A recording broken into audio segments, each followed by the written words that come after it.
Hello, I'm Paul Carroll, technical writer for Digital Photo Magazine, and welcome to this Understanding RAW video tutorial on mono conversion. No doubt you'll have some RAW files in your collection that will work much better in black and white. And if so, the Adobe Camera Raw interface is an excellent tool for making superb mono conversions. For the best mono conversions, you'll need the full version of Photoshop, however. If you're using Photoshop Elements to convert your RAW files, then the only tool available for a mono conversion is the saturation slider under the Basic tab.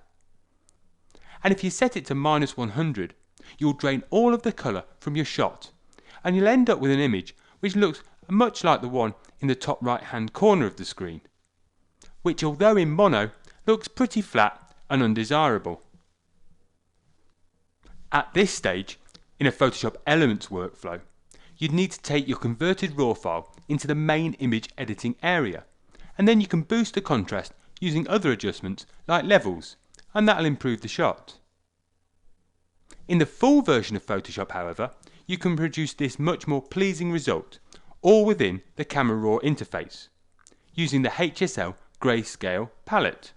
It's really simple, and I'll show you how it's done. Start by opening the file beach.dng from off the CD.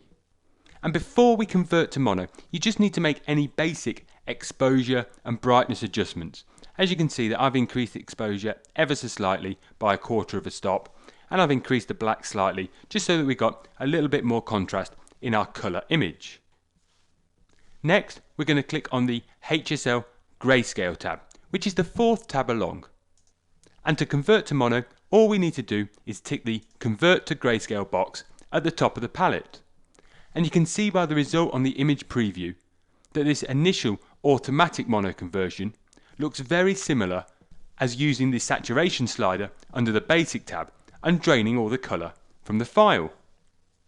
However, because we're working in the full version of Photoshop, we can now adjust our mono conversion using these grayscale mix sliders at the bottom of the palette.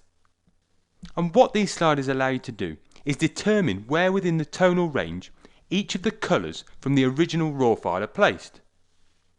So for example, in our automatic conversion, our blues are set to +12. But if we click and hold on the blue slider and drag the blues into negative values, you can see that we're now really darkening down the tones in the sky and the sea. And as we make those blues darker and darker, you can see we're now really boosting the contrast and making that white fluffy cloud stand out in the sky. So I think I'm going to go to a value of around -85, and that's really giving the sky some more drama. I can also lighten down the lighter blues or the aqua tones in the sky using the aqua slider. Again, I'm just going to click and hold on the slider and drag it to the left just to drag those values to the darker end of the tonal region, and that will give us a little bit more definition to the sky. Next, I want to lighten up the sand in the middle ground here. At the moment it's looking a little bit murky, a little bit grey. So using the yellow slider, I can just click and drag, and this time I'm going to take the yellows into positive values, and you can see as I do I'm really lightening the yellows in the sand and creating them much whiter in our mono conversion. In fact, I'm going to crank that all the way up to +100, and it's really going to stand out against the sea. And as you can see, just with those 2 or 3 adjustments, the mono conversion is now looking a lot punchier and a lot more pleasing.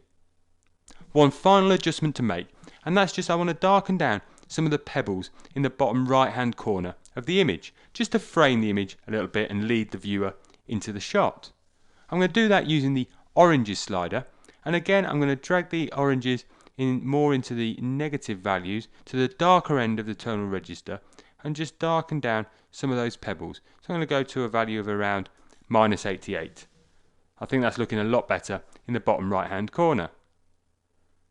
So there you go, we've achieved a really high contrast mono conversion, both quickly and easily, all within the Camera Raw interface.